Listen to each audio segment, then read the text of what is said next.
שולי, מה? זה רועי, חזרה אל העתיד, אני ראיתי איך הוא עשה את זה. תנו לי לעזור לכם.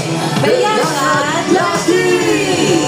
לא מפחדים מעצמנו, העולם בכף ידינו ונוגעים באור.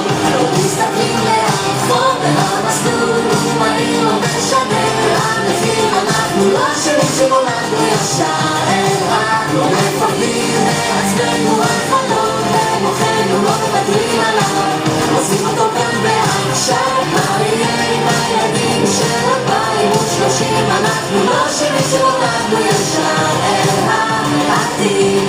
הילדים של העתיד, אנחנו הילדים של